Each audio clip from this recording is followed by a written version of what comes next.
Bonjour à toutes et à tous, nous sommes le jeudi 24 octobre, bienvenue dans votre journal d'information de la mi-journée sur TV Vendée.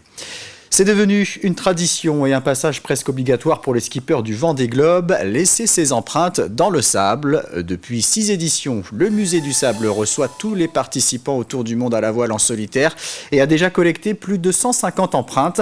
Des empreintes mobiles puisqu'elles se déplaceront dans différents lieux au gré des opportunités. Reportage Grégoire de Châtillon. Du sable, du ciment et de l'eau, c'est au tour de Jin Kung-soo de laisser son empreinte. Ce skipper chinois en situation de handicap compte bien montrer qu'il est toujours possible de se dépasser malgré les difficultés. Ces empreintes sont des souvenirs pour l'histoire, une initiative de l'association du musée du sable. C'est au tour de Clarisse Kremer de poser la main pour l'éternité dans le hall du lycée professionnel Éric Tabarly. C'est sûr qu'il y a un côté empreinte dans l'histoire qui me dépasse un petit peu. Moi, j'ai l'impression d'être surtout quelqu'un qui a beaucoup de chance d'aller vivre une aventure unique et du coup d'imaginer que mon empreinte va aussi perdurer dans l'histoire, c'est quelque chose qui me dépasse un peu, d'un peu vertigineux. On a le droit de C'est la main qui est davantage choisie par les skippers par rapport aux pieds. Question de facilité, parce qu'ils ont le choix entre les deux sur ces plateaux en bois conçus par la section menuiserie du lycée Tabarly.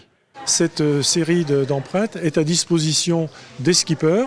Donc là, il y a une équipe qui est très intéressée pour la récupérer après, momentanément, parce que bien sûr, on désire les conserver. Mais on va les proposer aussi à toutes les structures organisatrices ou partenaires du Vendée Globe, le département, la ville des Sables, Sodebo, etc., la région. C'est la première fois que j'ai fait ça, donc c'est sympa de laisser une marque et j'espère que ça peut inspirer quelques jeunes de lycée ou de gens de Sables-d'Olonne. Moi, j'ai passé ici il y a 16 ans, au départ du Vendée Globe 2008. Qui m'a inspiré de revenir un jour comme skipper et ça m'a pris 16 ans mais j'ai ma chance d'être ici pour prendre le départ de Vendée Globe dans 3 semaines donc c'est passionnant et j'espère que le fait de laisser un petit trace pour inspirer les autres à jamais oublier et lâcher leurs rêves. Ne rien lâcher, croire en ses rêves, ce sont bien souvent ce type de messages que laisse l'ensemble des skippers qui s'apprêtent à prendre le départ du Vendée Globe.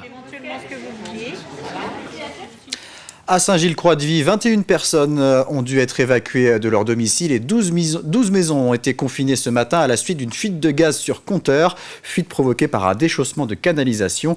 17 sapeurs-pompiers sont intervenus pour protéger le site en installant notamment une lance à eau et un périmètre de sécurité.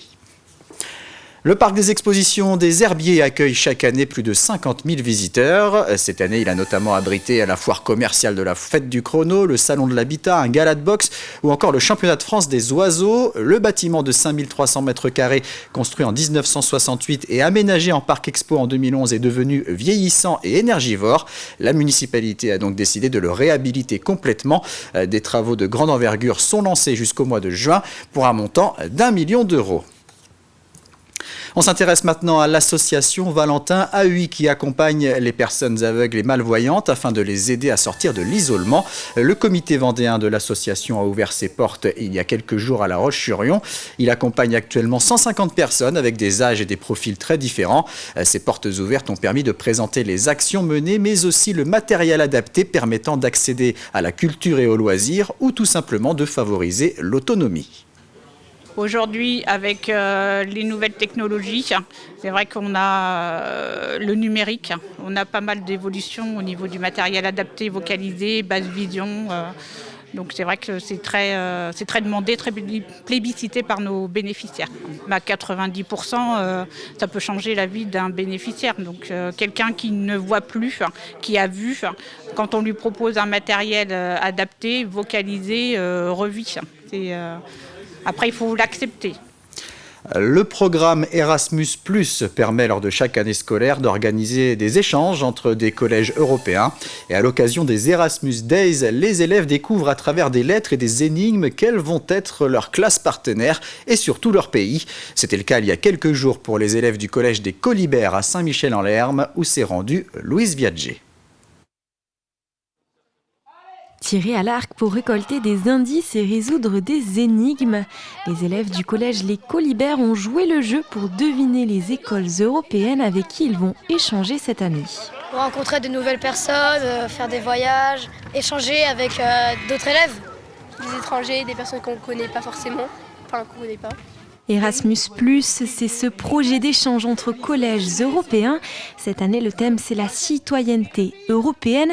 Concrètement, les échanges vont se faire en anglais autour d'un programme transdisciplinaire pour les élèves sélectionnés. Alors avec un tel programme, les progrès sont remarquables. Ça se voit dans le quotidien, c'est-à-dire des élèves qui progressent effectivement en anglais ou en allemand, puisque notre collègue d'allemand participe avec Erasmus en Allemagne.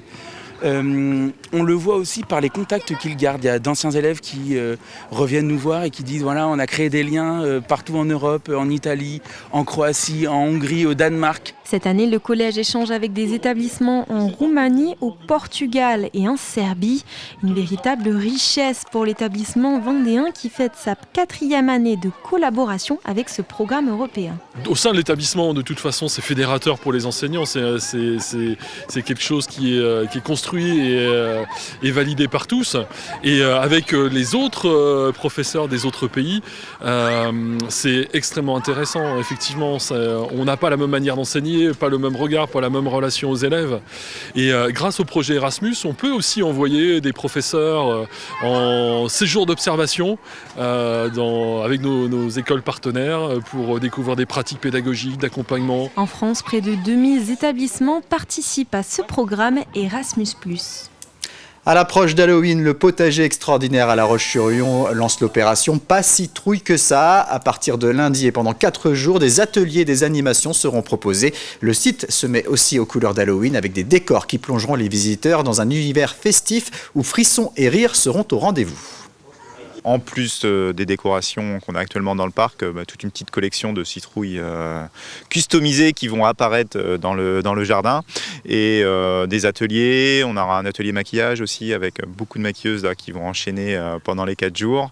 On a des personnes déguisées qui vont se balader dans les jardins pour distribuer des bonbons aux enfants. Et donc voilà, une vraie ambiance Halloween.